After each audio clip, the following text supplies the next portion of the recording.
Sejam bem-vindos ao programa Café com Direito. Temos um tema palpitante essa semana e temos também um compromisso com você que nos acompanha.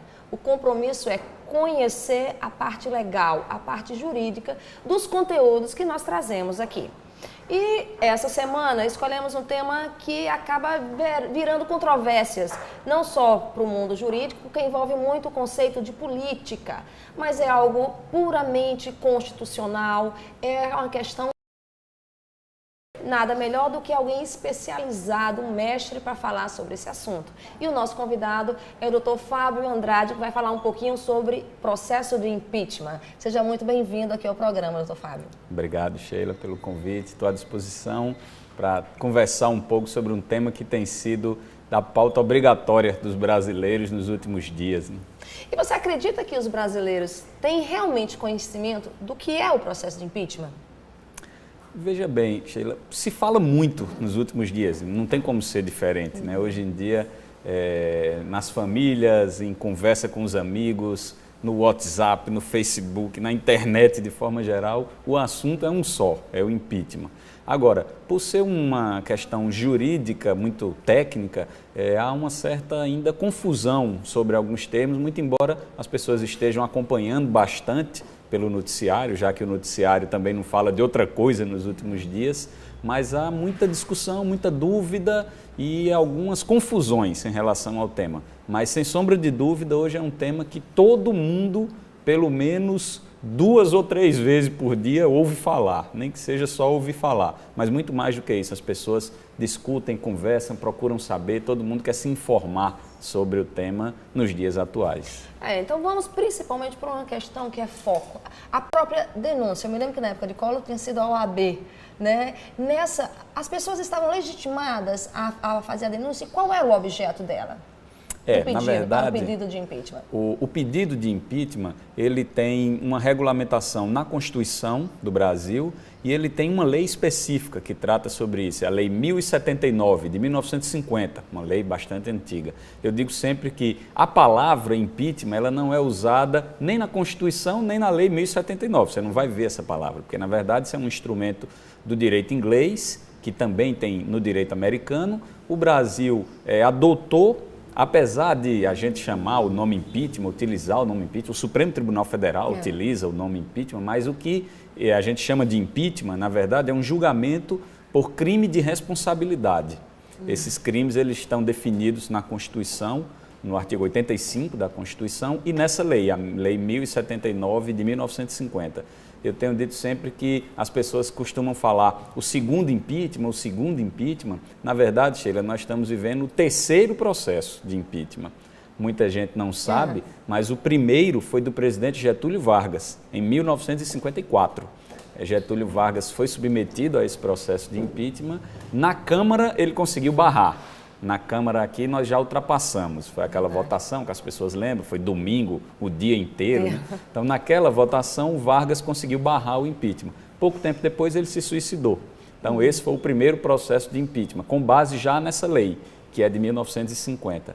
Essa lei ela sofreu algumas alterações em 2000, ela também foi a lei que deu base ao pedido de impeachment de Collor, que é de 92, e agora ao pedido de impeachment da presidente Dilma, no ano de 2016. Então, é a 3ª vez que o Brasil vivencia esse processo de impeachment em pouco tempo. Viu? A gente está usando o impeachment aí com muita velocidade. No caso, aí, estabelecendo a questão da democracia, né, de alguma forma. As pessoas que fizeram esse pedido, eles estariam habilitados para tal? E qual foi esse objeto? Isso. Então, a lei que trata do impeachment, o que é que ela diz? Que qualquer cidadão pode fazer essa denúncia à Câmara dos Deputados. Então a gente escuta falar assim, como foi no impeachment de Collor, a OAB pediu impeachment, a ABI pediu impeachment, agora a OAB aprova recentemente um pedido de impeachment, mas na verdade quem faz esse pedido é um cidadão.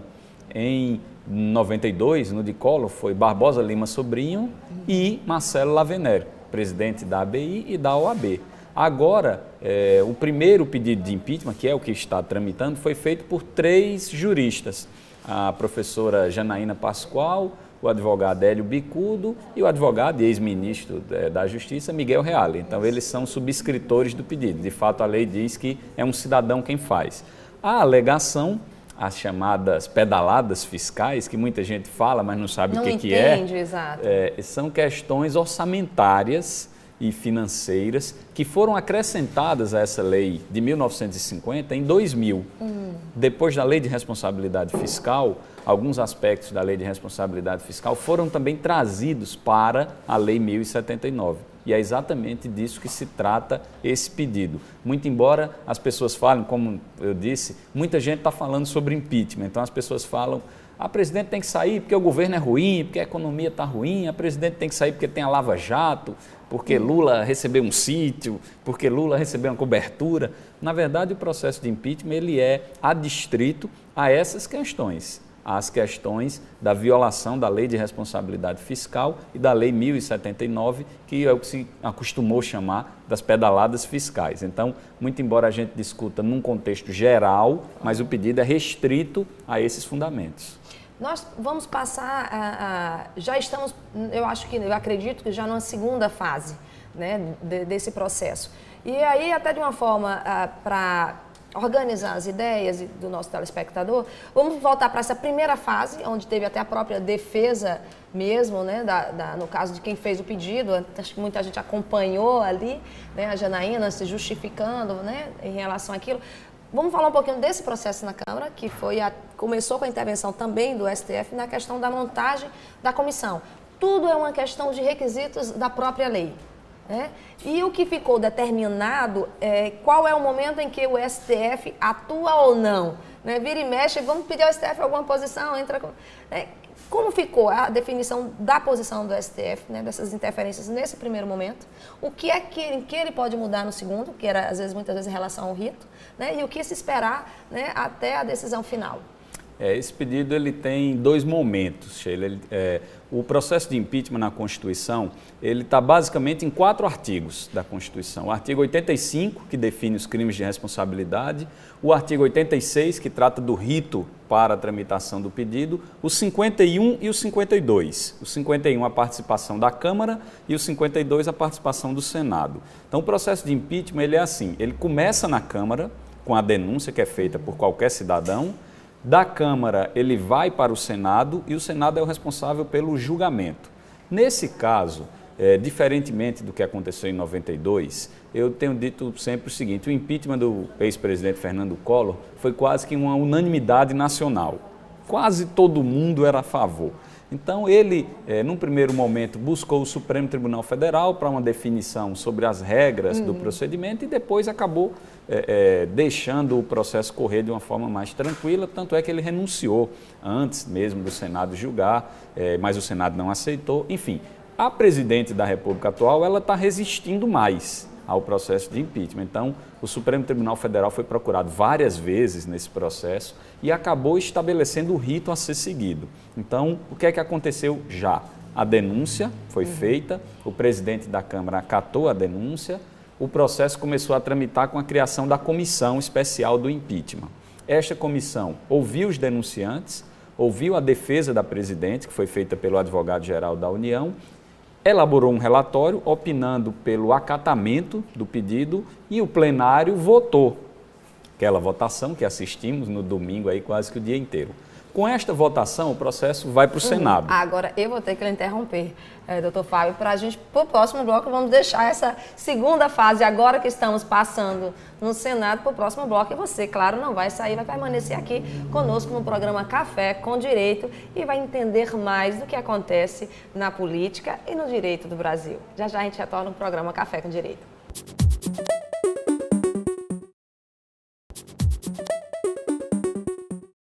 Voltamos com o programa Café com Direito e o tema, eu tinha prometido que é palpitante, mas é extremamente esclarecedor. né? Às vezes as pessoas, como eu brinco com o meu professor que eu tinha, qualquer um do povo pode compreender. Às vezes não quer, porque alguns termos ou outros são mais técnicos. Mas é importante realmente que você conheça o que está acontecendo nesse momento, né? Que vai virar um momento histórico no Brasil. E para isso a gente trouxe aqui um especialista no assunto, que está diariamente na universidade discutindo esse tema com seus alunos, que é o Dr. Fábio Andrade, que já estava passando aqui para o segundo momento, que é o momento que já foi apresentado junto ao Senado. Né? E aí, né, eu deixo a palavra para explicar exatamente como é que está sendo essa fase e o que esperar dela. Agora, de fato, vem a fase mais importante, porque o Senado, ele, ao receber esse processo que vem da Câmara, ele também cria uma comissão. Essa comissão já foi criada, ela é presidida pelo senador paraibano, Raimundo Lira. O relator na comissão é o senador Anastasia, ex-governador de Minas Gerais, e essa comissão já ouviu a acusação, já ouviu a defesa e está no momento agora da sua deliberação. Essa comissão vai votar, Sheila, um relatório opinando pela continuidade do processo ou não. E aí vem o fato, talvez muito importante, é que se a comissão opinar pela continuidade do processo, a presidente da República vai ser afastada. Então, ótimo esse termo, ela vai ser afastada. Afastada. Algumas pessoas também têm dificuldade de entender o que é que vai acontecer. O que é que vai acontecer? A presidente da República, tão logo seja notificada do afastamento, ela tem que deixar a presidência da República, ou seja, ela tem que deixar as atribuições administrativas, continua como presidente, ela está só afastada. Esse afastamento pode durar até 180 dias. Se no prazo de 180 dias o Senado não conclui essa investigação, ela vai voltar para o cargo. Ou seja, chegou no 181º dia, não terminou, ela volta. Se até lá tiver resolvido, se ela for absolvida, naturalmente ela voltará, senão ela ficará afastada.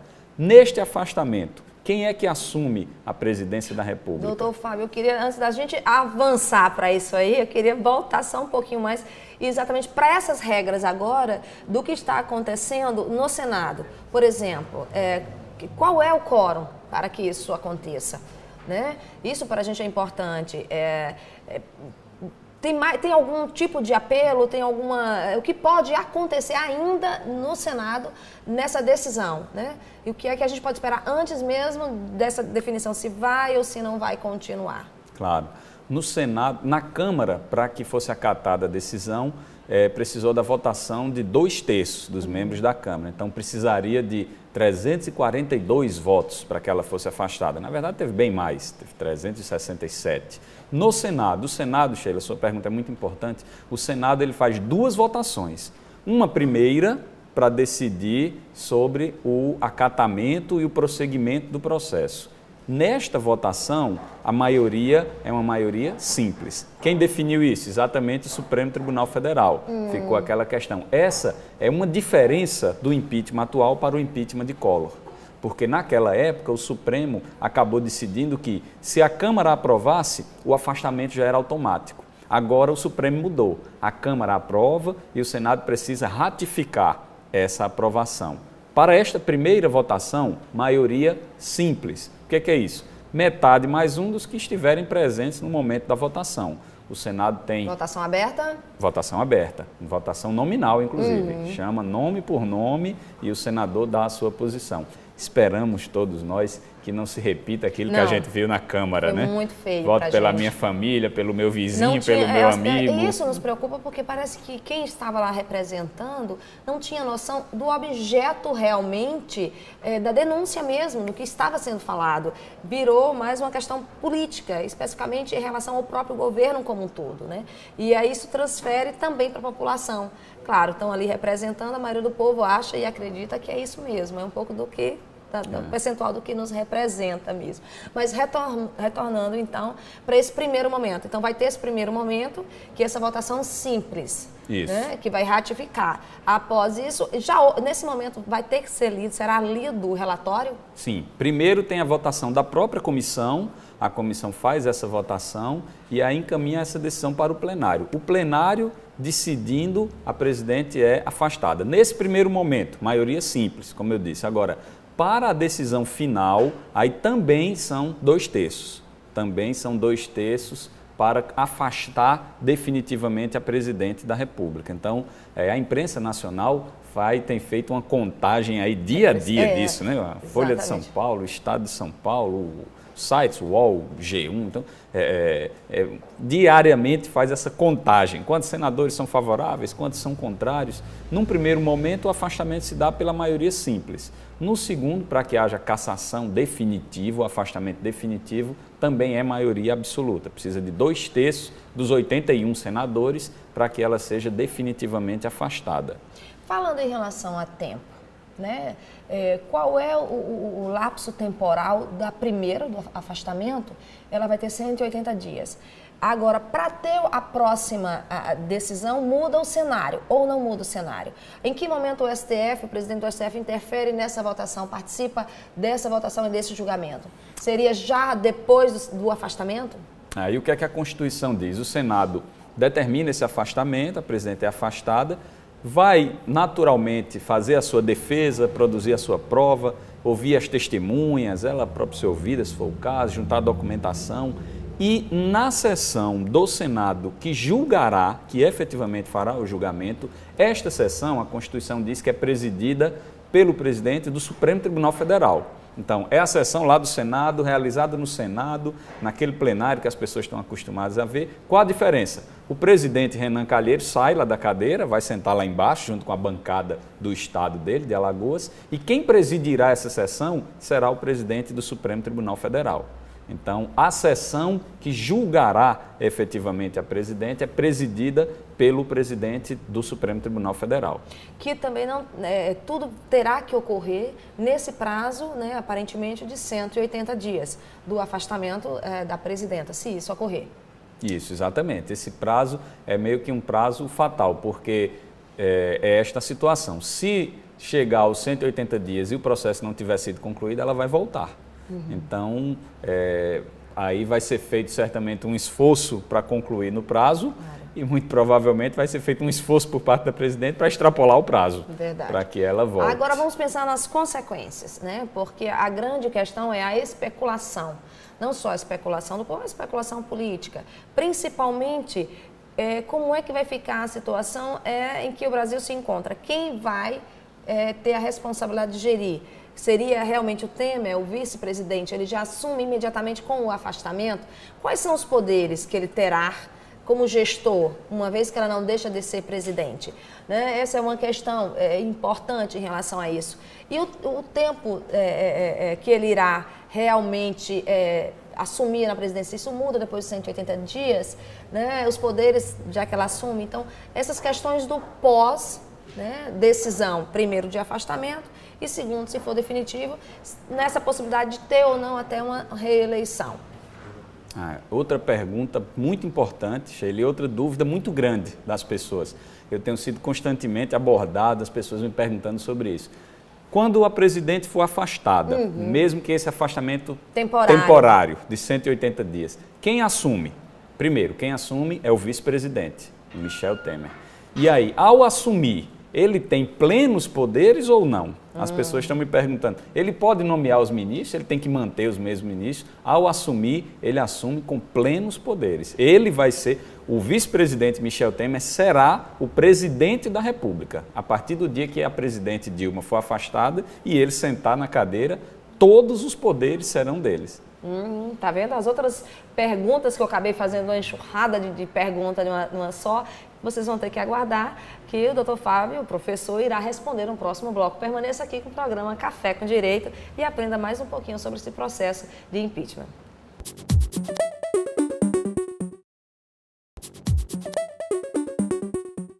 Voltamos com o programa Café com Direito e agora vamos entender como poderá ficar a direção do Brasil, a presidência, né? No bloco anterior, o Dr. Fábio já mencionou referente dos poderes que o vice-presidente terá, né, que serão plenos no caso de um afastamento temporário. E o que vem depois? O que pode acontecer? Essa aí é a pergunta que eu deixo na mão do nosso especialista, do professor aqui, para a gente saber o que nos aguarda nessas duas hipóteses. Até no que se tanto cogita, que a gente falou antes, uma antecipação, né, de eleição, né, que é muita polêmica, é muita pergunta, mas falta um pouco de fundamento jurídico quando as pessoas mencionam essa possibilidade. Isso, exatamente. Primeiramente é isso, o presidente vai ser Michel Temer. Nos últimos dias surgiram algumas pessoas falando na internet, em alguns fóruns de discussão, Michel Temer assume, mas não pode nomear os ministros, tem que deixar os ministros de Dilma. Isso está fora de cogitação. Ao assumir, ele assume com plenos poderes. Evidentemente que a primeira coisa que ele vai fazer é exonerar todo mundo e colocar o pessoal dele. Isso já está sendo discutido. O presidente tem recebido uma série de pessoas que são cogitadas para ocupar os ministérios no governo dele. Então, quando a presidente Dilma sai, o que é que ela vai ter direito? Ela vai ter direito de continuar ocupando a residência oficial, o salário é reduzido pela metade, ela tem direito a usar ainda essa estrutura da residência oficial, mas ela fica fora da presidência, ela fica fora do Palácio do Planalto. O Palácio do Planalto vai ser ocupado pelo presidente Michel Temer. E até quando ele fica? O presidente Michel Temer ele fica até o final desses 180 dias, e se a presidente da República for realmente sofrer o pedido de impeachment, o processo de impeachment, ou seja, se ela for afastada definitivamente, ele fica até concluir o mandato. Isso é importante porque algumas pessoas estão com uma certa dúvida que se criou desde o começo. Algumas figuras da política, figuras muito importantes, como a ex-candidata Marina Silva, têm dito, eu defendo novas eleições. Alguns outros políticos, alguns outros juristas, eu defendo novas eleições e as pessoas ficam um pouco confusas. Então é importante esclarecer, Sheila, para todo mundo, seja estudante de direito ou não, cidadão comum, qualquer pessoa que assiste ao teu programa. Com o impeachment, a presidente da República sai e o vice ficará até o final. O que é que pode acontecer? Tem um processo no Tribunal Superior Eleitoral em que se impugna a chapa Dilma-Temer e pode levar à cassação da chapa. Se isso acontecer, aí seriam afastados os dois e seria uma nova eleição, se isso acontecer. Se isso acontecer até dezembro de 2016, essa eleição é direta. Todos nós seremos convocados novamente para votar para presidente da República. Se isso acontecer a partir de janeiro de 2017, aí a eleição é indireta. É o Congresso Nacional que elegerá o presidente que vai concluir esse mandato. Além disso, tem se falado aí, tem se cogitado, tem se especulado a possibilidade de nova eleição, de alterar a Constituição do Brasil para fazer uma nova eleição. É uma hipótese que me parece pouco provável. Poderia acontecer, sim, mas isso dependeria fundamentalmente da vontade do vice-presidente, Michel Temer, e do seu partido, PMDB, que é o maior no Congresso Nacional. Que teria que votar realmente em relação favorável a isso. E evidentemente que não é de interesse nem do Michel Temer, muito menos do PMDB. Então essa possibilidade de uma nova eleição, no caso de impeachment, pouco provavelmente vai se concretizar. A única possibilidade de nova eleição seria, na verdade, há duas possibilidades em tese. Uma primeira, Dilma renunciar e Temer também renunciar, porque aí haveria vacância... Teria que ser simultâneo, teria que ter a vacância simultânea, né? De presidente e de vice. Que não e é aí, o caso. Nova eleição. Né, evidentemente que isso não deve estar passando pela cabeça do nosso vice-presidente. Eu acho que nem da presidente também, aparentemente. Aparentemente, ela tem dito que ficará até o final. Até o fim, né? E a outra possibilidade é a cassação da chapa pelo Tribunal Superior Eleitoral, que eu também acho pouco provável que aconteça. Até porque o ritmo está bem mais lento, né? Muito mais lento. Então, pouco provável que isso seja julgado esse ano. Muito provavelmente isso vai ser julgado no próximo ano e aí dificilmente haverá, creio eu, a cassação da chapa depois do impeachment estar concretizado. Então me parece que, independente, eu tenho dito muito isso, Sheila, em entrevistas, em contato com meus alunos, com as pessoas de uma forma geral, colegas nossos advogados, independentemente da nossa vontade ou da nossa posição pessoal de cada um, me parece que esse é um jogo que está jogado já e com o final resolvido. A presidente provavelmente... Até pela própria comissão estabelecida, até pela né? comissão. Não tem como você esperar um resultado diferente.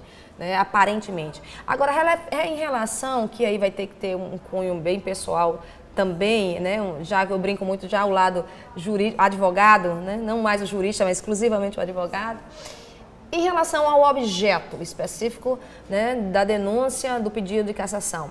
Realmente ele está no rol que seria provando ter sido realmente cometido objeto suficiente para um impeachment? Eu acredito que não. Eu não vejo no pedido que está tramitando no Senado, que já passou pela Câmara, os fundamentos jurídicos necessários a cassar o mandato da Presidente da República. Essa alegação de que cometeu pedalada fiscal, que nada mais é do que edição de uns decretos relativos a questões orçamentárias, e isso nunca foi motivo de cassação de governador ou de presidente da República, e creio eu que jamais será novamente. Então, essa é a discussão que o Partido dos Trabalhadores, a própria presidente tem feito de forma muito enfática, que o impeachment é golpe, não é golpe. Isso é uma retórica da política. Claro. O impeachment é um procedimento que está previsto na Constituição. Agora, a forma como este impeachment está sendo encaminhado é que me parece não corresponder exatamente ao que diz a legislação. Então, o Senado, inclusive, anda a discutir se pode ampliar o objeto do impeachment, se pode acrescentar, por exemplo, as investigações da Lava Jato nesse objeto. Isso aí não é possível. Aí não daria um processo já em andamento, aí qualquer advogado leigo já dá para compreender que não dá para inventar uma denúncia. O próprio Supremo Tribunal Federal já sinalizou que isso não é possível. Então, da forma como está sendo encaminhado, a minha opinião pessoal, como advogado, como professor de Direito Constitucional, é que não está caracterizada a situação para levar ao impeachment.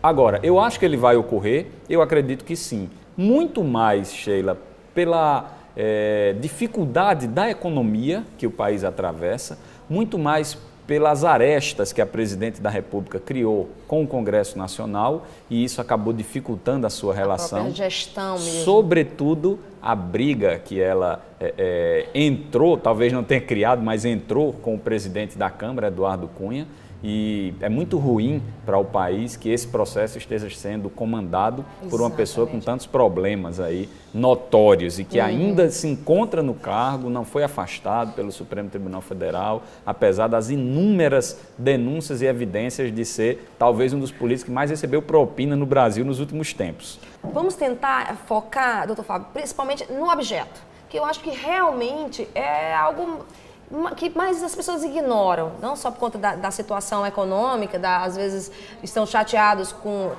o andar da economia e aí acha que dentro do bolo está tudo, como você falou antes, tentativa até de ampliar esse objeto. Mas vamos esmiuçar mais esse conceito desse objeto, o qual vai gerar o impeachment de uma presidente. Veja bem, há uma grande discussão em relação a isso. Primeiro, as chamadas pedaladas fiscais, essas questões orçamentárias, são do mandato de 2014. Então, essas contas dela não foram julgadas ainda, porque quem julga é o Congresso Nacional. O que é que existe em relação a isso? Um parecer do Tribunal de Contas da União apontando essas irregularidades e pedindo a rejeição das contas. Mas quem rejeita é o Congresso Nacional. Não houve ainda esse julgamento. Uma outra discussão, se essas pedaladas de 2014 poderiam cassar o mandato, uma vez que a Constituição diz que o presidente da República não pode ser responsabilizado por atos estranhos ao seu mandato. E aí teria que ser só a partir de 2015. E aí é uma discussão jurídica. Mas quando há reeleição, isso junta e transforma num mandato só ou não? É um tema muito questionável, é um tema muito polêmico. De fato, juridicamente não é confortável, não é muito seguro defender esse processo de impeachment, porque há mais evidências que demonstram a não procedência do que a procedência. Agora, há uma discussão nacional que acaba levando a essa situação e as pessoas acabam se manifestando muito no sentido de acontecer o afastamento da Presidente da República. Juridicamente, constitucionalmente falando, me parece frágil essa acusação. Agora, não há dúvida que o impeachment é um procedimento que está previsto na Constituição e que o julgador não é o Poder Judiciário. O julgador é o Congresso Nacional, é o Poder Legislativo. Então, é um julgamento jurídico, porque segue regras jurídicas, mas ao fim e ao cabo é um julgamento político. Porque quem resolve são políticos, quem resolve é o Congresso, não é o Poder Judiciário. Então, é assim que funciona o processo de impeachment. Ele é um processo jurídico, por ter regras estabelecidas na Constituição, na lei, mas ele é, sobretudo, um processo político. O afastamento se dá por uma razão política. Então, pode acontecer, como já aconteceu, da presidente da República ser afastada, sofrer efetivamente o impeachment e depois ser absolvida das condutas no Supremo Tribunal Federal. Mas o impeachment é um processo político, sobretudo. Então, é do Congresso Nacional a responsabilidade pelo afastamento ou não do chefe do Poder Executivo. A Câmara acatando a denúncia e o Senado fazendo o julgamento. E nós estamos nessa fase já do julgamento. Muito provavelmente, pelo que temos sentido, pelo que temos acompanhado, o julgamento será efetivamente pelo afastamento da presidente. E aí a questão é, se isso realmente acontecer, como você diz, a probabilidade é que ocorra, haverá mesmo uma mácula em relação ao processo em que vivemos de democracia, nessa questão de que a legislação, o objeto em si, que teria que ser um objeto muito mais substancial e teria que estar extremamente claro, não dá uma fragilidade a esse instrumento do impeachment? Com certeza. O impeachment ele é um processo muito complicado. O presidente Fernando Henrique, falando sobre o impeachment, disse que era uma bomba atômica. Então, bomba atômica não é para ser utilizada. Não é um controle, você perde o controle. Acabou sendo utilizado no Brasil em 92, está sendo utilizado novamente. Seguramente há uma turbulência democrática com o processo de impeachment, porque um presidente ou uma presidente que foi eleita pela maioria da população vai ser afastada e vai dar lugar a uma pessoa que era o vice e que não foi eleito para ser presidente da República. Mas o que nós podemos e devemos aguardar de tudo isso, Sheila, caso se concretize o impeachment, é que o Brasil consiga manter a sua normalidade democrática. Que a gente consiga, por exemplo, daqui a 2 anos, eleger novamente um presidente da República, quem quer que seja, que isso não cause abalos na nossa democracia. Nem abalos para caminharmos para um regime autoritário e muito menos abalos para substituir, como algumas pessoas já andam falando, o nosso regime presidencialista por um eventual regime parlamentarista. Já passamos porque por isso essas questões. já foi, o povo já foi chamado a discutir e já disse que não queria. Então, a minha preocupação hoje, na verdade, é que não se aproveite essa oportunidade para mudar o regime e excluir o povo, que é o principal interessado, porque a Constituição diz que todo poder emana do povo. Então, na verdade, nós é que somos o dono desse poder. E o que eu espero é que, e torço para que aconteça, é que, caso seja aprovado o impeachment, o vice-presidente assuma, conclua o mandato e em 2018 nós brasileiros estejamos novamente nas urnas para escolher o nosso próximo governante. É isso, doutor Fábio, muito obrigada, por essa aula extremamente necessária nesse momento, eu só tenho a agradecer. E você, telespectador, que teve essa oportunidade, é esse o nosso objetivo mesmo, é fazer com que você conheça, mesmo essas entrelinhas não sendo da área jurídica ou sendo da área jurídica, o que envolve algo que vai repercutir diretamente no teu dia a dia. E você, como sempre, faz sempre escolhas inteligentes. Na próxima semana estará de novo conosco aqui no programa Café com Direito. Até a próxima semana.